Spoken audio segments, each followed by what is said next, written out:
मैं वैभव चंद्रा, स्वागत है आप सभी का हमारे चैनल पे। आज हम लोग इतिहास जो मॉडर्न हिस्ट्री का हमने क्लास स्टार्ट किया उसका चौथा भाग है। आज हम लोग पढ़ेंगे यूरोपियों का भारत में आगमन, क्योंकि भारत का आधुनिक इतिहास तो शुरुआत होता है यूरोपियों के आगमन से ही। तो देखिए यूरोपियों का जो आगमन हुआ भारत में, तो बहुत बार एग्जाम में ये पूछता है कि यूरोपीय जो थे कौन से देश सबसे पहले क्रम से आए थे। तो वो जो बातें मैं फैक्चुअल बता रहा हूँ वो बातें याद रखना है। तो सबसे पहले भारत में आने वाला जो यूरोपीय देश था उनमें था पुर्तगाल। कौन सा देश था? पुर्तगाल। दूसरा अगर कोई देश पूछे कि आने वाला कौन था, तो दूसरा था डच, जिसे आज के समय में कहते हैं नीदरलैंड, या उसी को हालैंड भी कहा जाता था। हालैंड के वासियों को ही कहा जाता था डच, या वर्तमान में उस देश का नाम है नीदरलैंड। तीसरा जो देश आने वाला था उस देश का नाम था ब्रिटेन। उस देश का नाम क्या था? ब्रिटेन, क्योंकि क्रम से पूछता है। तो क्रम से आने वाला देश पहला पुर्तगाल, दूसरा डच, तीसरा ब्रिटेन, और चौथा जो देश आने वाला था उस देश का नाम था डेनमार्क। तो हो सकता है कि आप कन्फ्यूजन हो जाए, तो डच यानी डच को हालैंड या नीदरलैंड से याद रख लेना, हालैंड या नीदरलैंड। और चौथा देश कौन था? डेनमार्क। और पांचवा जो सबसे आखिरी में आने वाला देश था जिसका नाम था फ्रांस। क्या नाम था? फ्रांस। तो सबसे देश में आने वाला हमारे देश में कौन था बाद में आने वाला? फ्रांस था। लेकिन अगर पूछा जाए कि इनकी कंपनियां भारत में स्थापित होने के मामले में कि कंपनी किसका सबसे पहले स्थापित किया गया, तो पहले तो पुर्तगाल ही हो जाएगा। सबसे पहला तो पुर्तगाल कंपनी हो जाएगा, लेकिन दूसरा हो जाएगा ब्रिटेन। भारत में अगर पूछे जाए कि कंपनी सबसे पहले किसकी स्थापित हुई, तो पहला तो पुर्तगाल हो जाएगा, दूसरा ब्रिटेन, और डच कौन हो जाएगा? तीसरा। चौथा कौन हो जाएगा?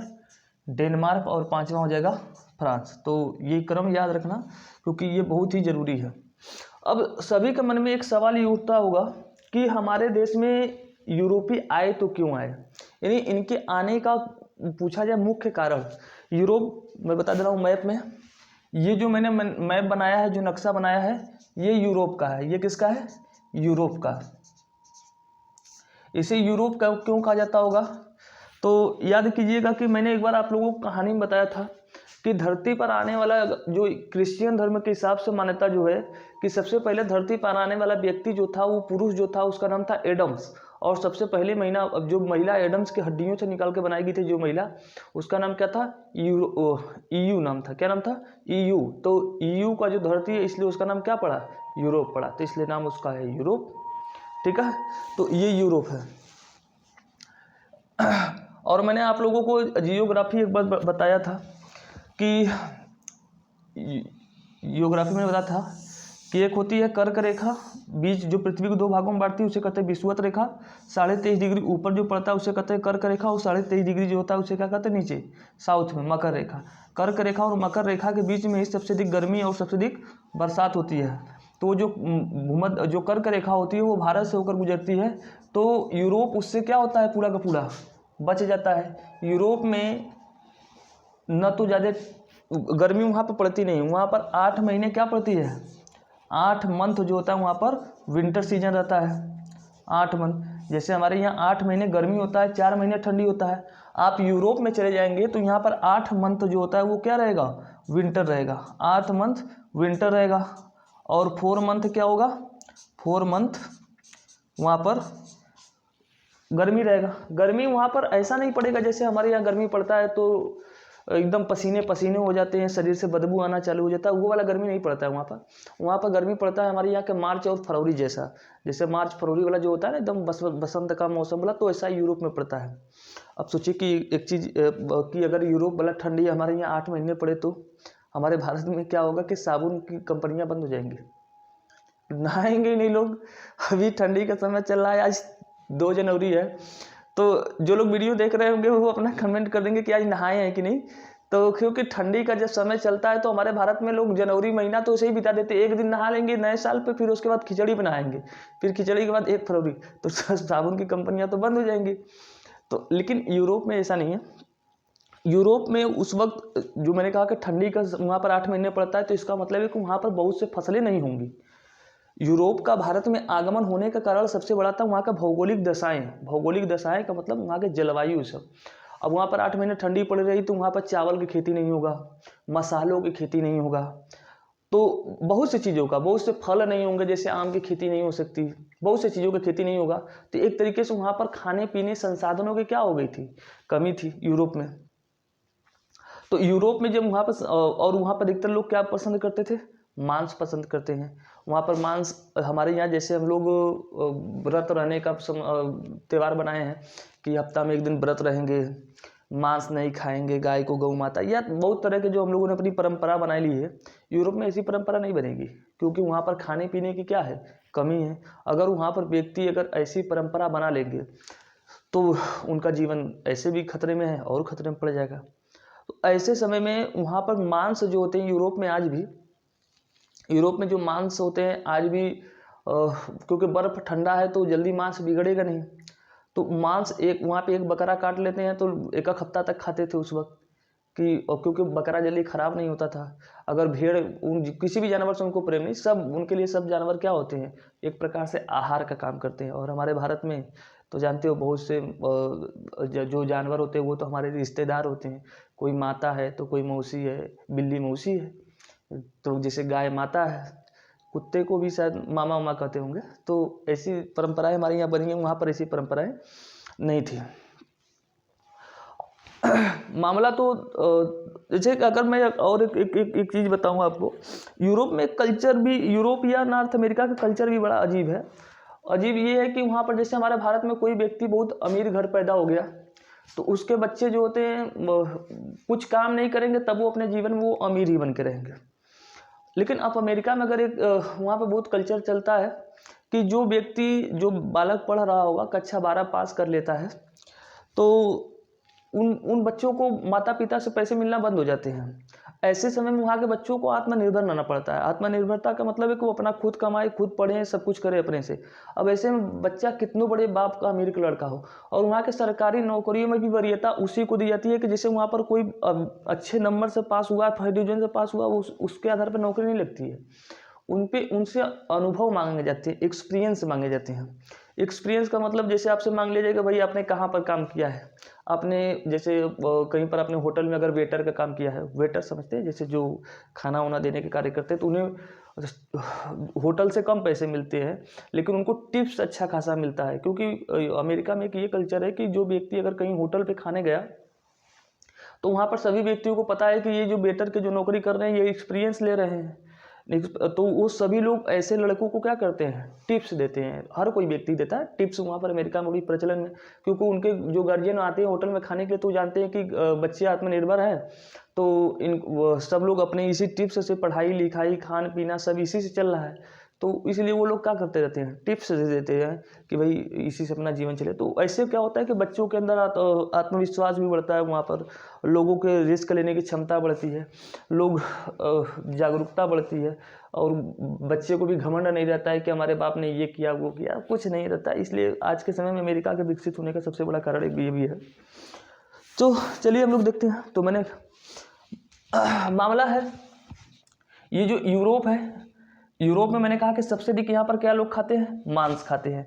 और मांस तभी मज़ा देगा जब उसमें क्या हो, मसाले हों तभी मज़ा देगा। मसाले बिना तो मांस बेकार है। जैसे मैं अभी कहूँ कि अगर आपने इसमें से कोई मुर्गा बना रहा है और अगर मरीच ना रहे तो कैसे मांस बनाएंगे, बिना मसाले का मांस बेकार है। तो इन लोगों को मांस खाना है तो उनको क्या चाहिए, मसाले चाहिए। और मसाले कहाँ से मिलेंगे, इधर इंडिया, ये सब भारत हो गया, श्रीलंका हो गया, इधर जो इंडोनेशिया इधर पड़ता है, इंडोनेशिया इस सब क्षेत्रों में मसाले के बहुत बड़े भंडार थे। 1456 तक, 1456 से पहले ये जो ये इधर ये सऊदी अरब है, ये कौन है, सऊदी अरब है। इधर ईरान इराक है, ये बगल में ईरान है, ये बगल में पाकिस्तान, मतलब अब पाकिस्तान तो अब बन गया। इन सब देशों में जो व्यापार करने वाले लोग थे, भारत के जो व्यापारी लोग थे, उन्हें कहा जाता था चेट्टियार।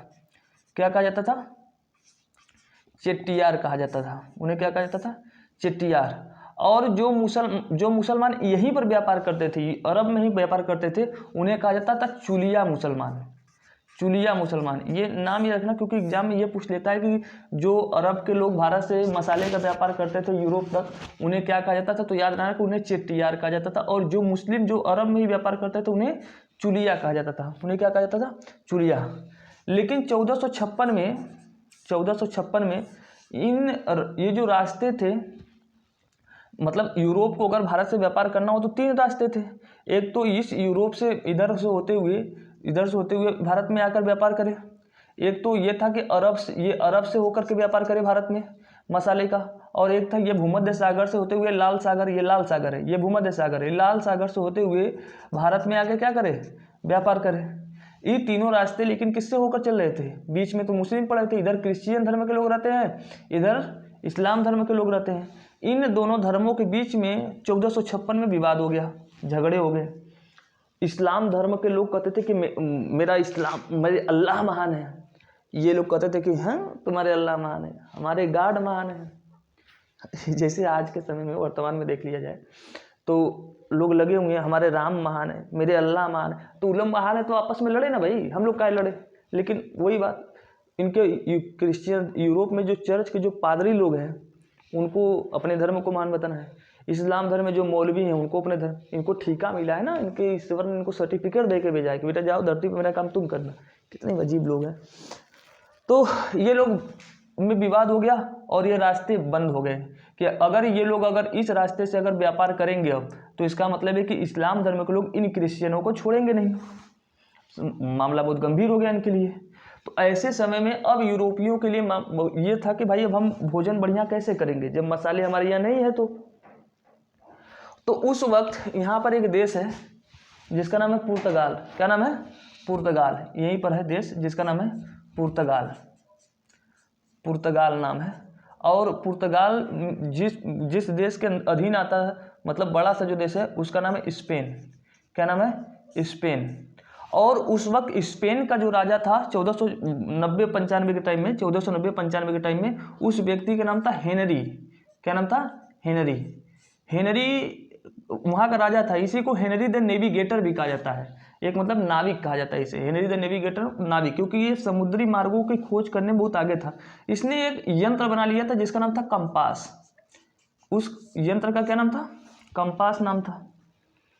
अब कंपास ये था कि अगर जैसे उस वक्त समुद्र में आप ये इधर का जो ये एरिया देख रहे हैं ना, ये जो एरिया देख रहे हैं ये पूरा का पूरा अटलांटिक महासागर है। इसी में तो टाइटैनिक जहाज डूबी थी, क्योंकि इस पानी में अगर मैं आपको फेंक दूं तो आप डूब के नहीं मरेंगे, ठंडी से मर जाएंगे, एकदम तड़प तड़प के मरेंगे।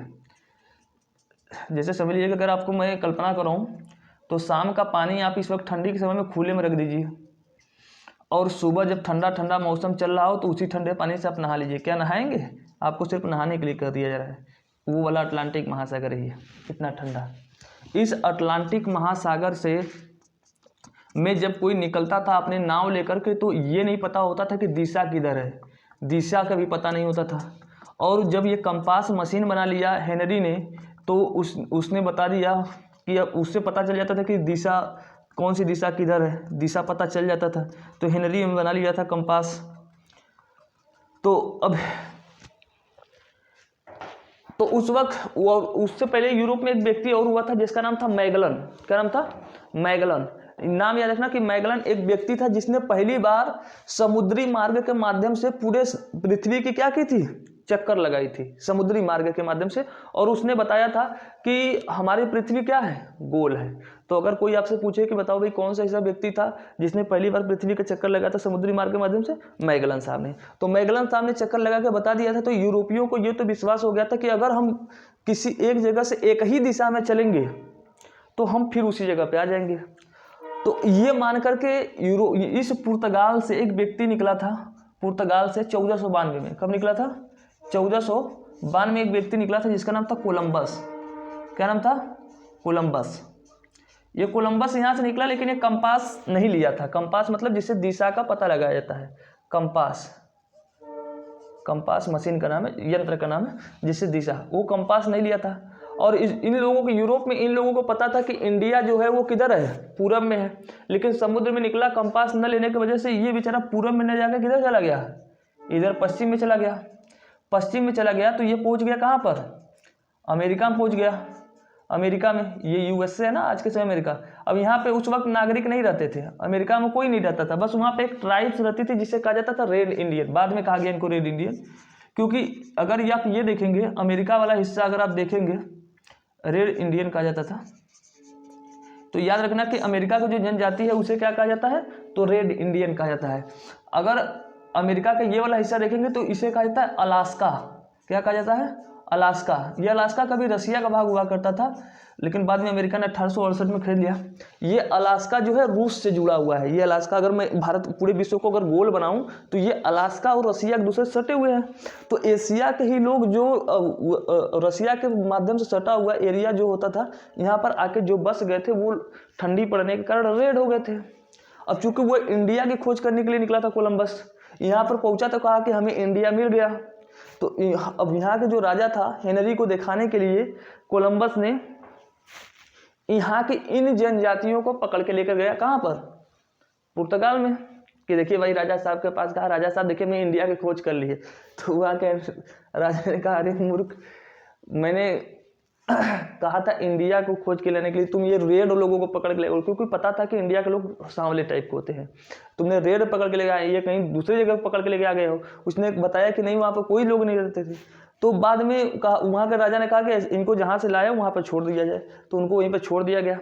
अब ये कोलंबस इनको छोड़ने गया, लेकिन कोलंबस ने फिर बाद में पुर्तगाल ने इसको क्या किया, अपना गुलाम बना लिया अमेरिका को। तो अमेरिका में यूरोप के लोग जाकर बस गए हैं, इसलिए अमेरिका आज क्या है, इतनी शक्तिशाली है।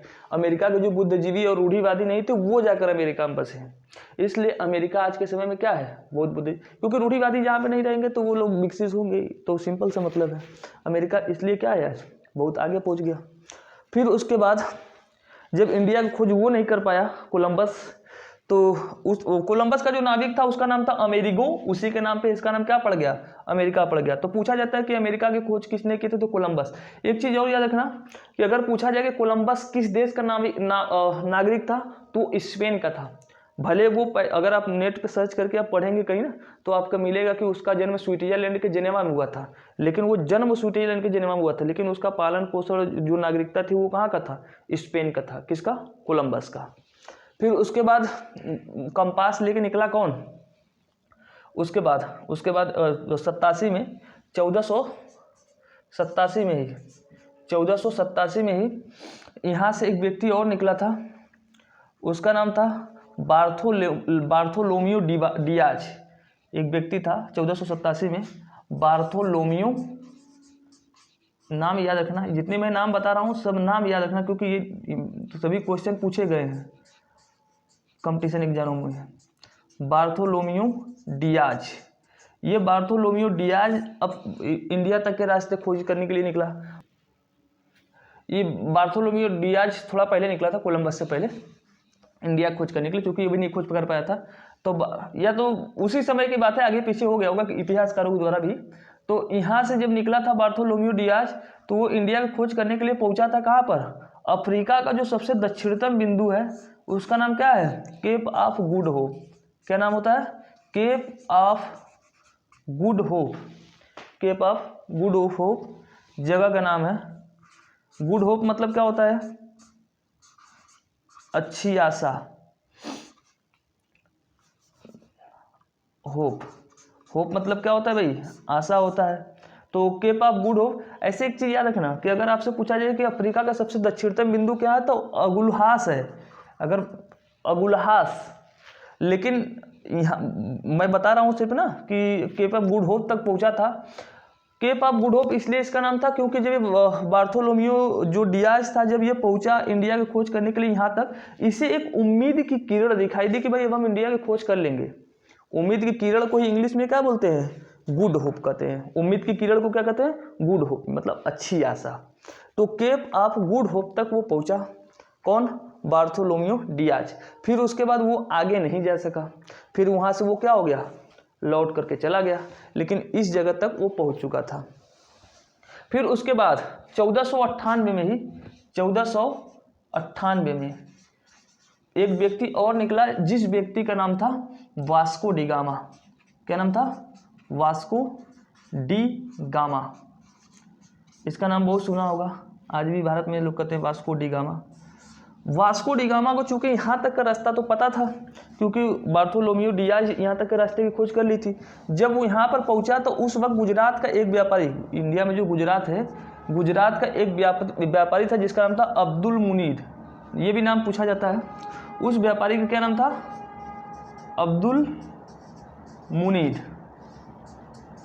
ये अब्दुल मुनीर साहब जो थे, इन्होंने इनसे आकर वास्को डी गामा की बात चूत हुई तो वास्को डी गामा ने कहा कि मुझे भारत जाना है, मसाले इंडिया के जाना है और इंडिया में मसाले की क्या करनी है, इन मसाले की व्यापार करना है इंडिया से। तो अब्दुल मुनीद ने इस रास्ते से लेकर के कहाँ आया, वास्को डी गामा को लेकर पहुँचे जो केरल का एक बंदरगाह है, जिस केरल में बंदरगाह का नाम है जिसका नाम है कालीकट, क्या नाम है। तो ये भी बहुत बार क्वेश्चन पूछा जाता है कि वास्को डी गामा केरल के किस तट पे पहुंचा था, तो 20 मई 1498 में। कब? 20 मई 1498 में कालीकट के बंदरगाह पे पहुंचा था।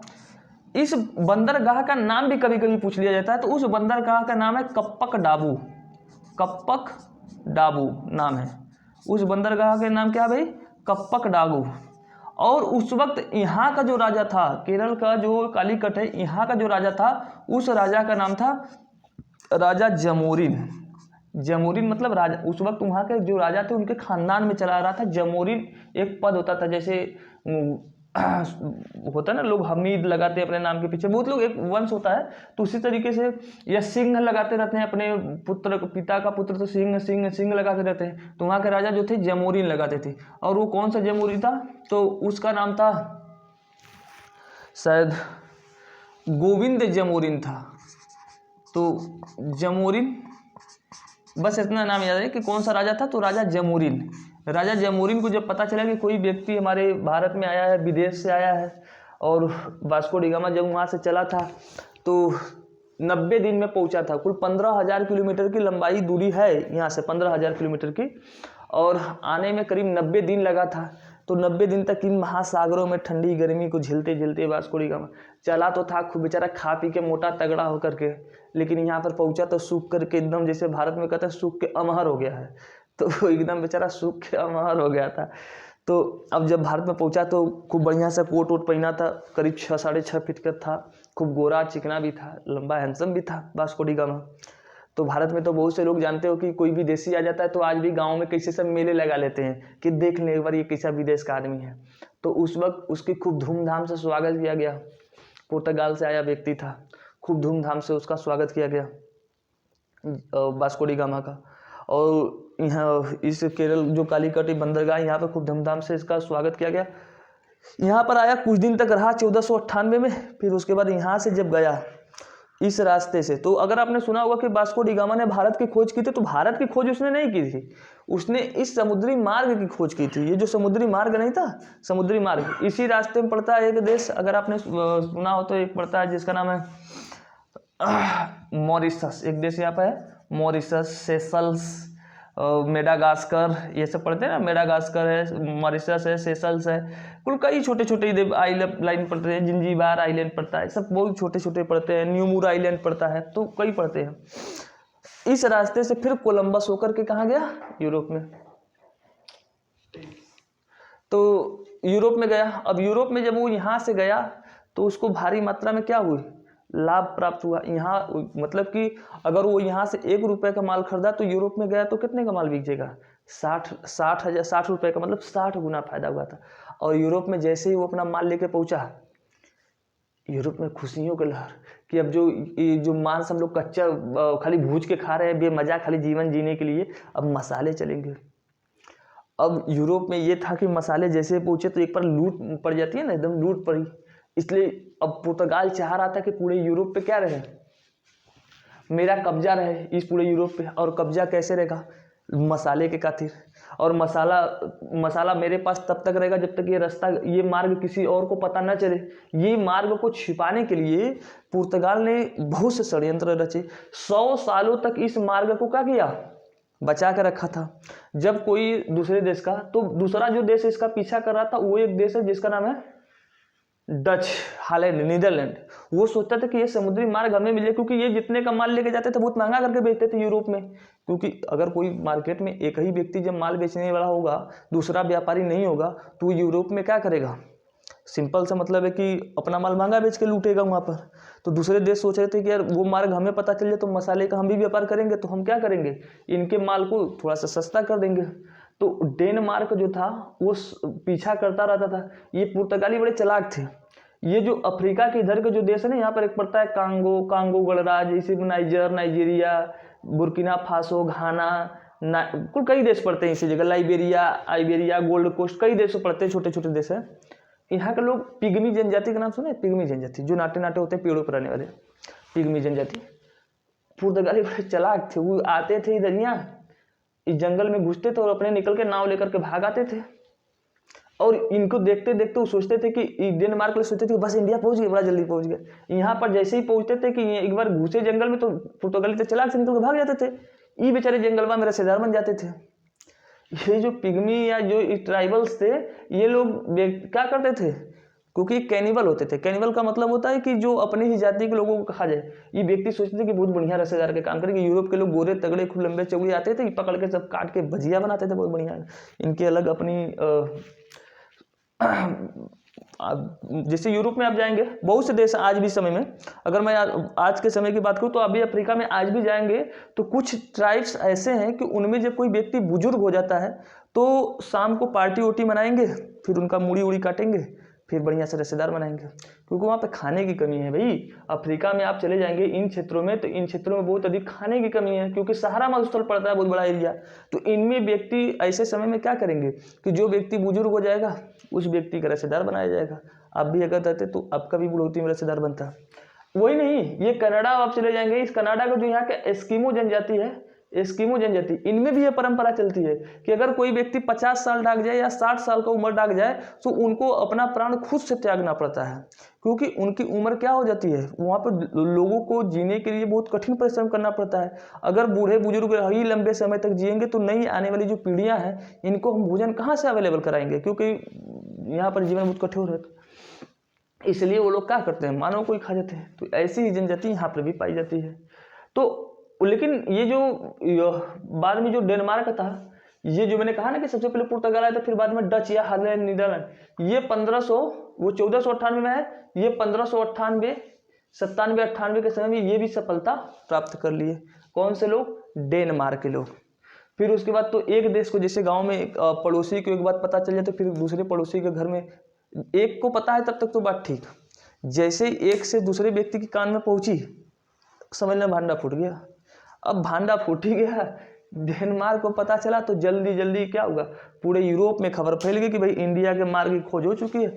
फिर क्या था, यूरोप में भंडार लग गए थे कई देशों के। तो आज इतना ही करते हैं, बस करते हैं। कल से हम अब पुर्तगाली, डच, ब्रिटेन, डेनमार्क सबको हम लोग अब कल से क्रम से पढ़ेंगे। तो बस आज इतना ही करते हैं। और वीडियो जैसा आपको लगा हो अपना राय जरूर दीजिएगा, कुछ कमी अगर रह गई हो तो कमियां भी बताइएगा। बस इतना ही करते हैं। सभी को वीडियो को शेयर करना ना भूलिएगा और सब्सक्राइब को भी बढ़ाते चलिएगा। Good night, bye.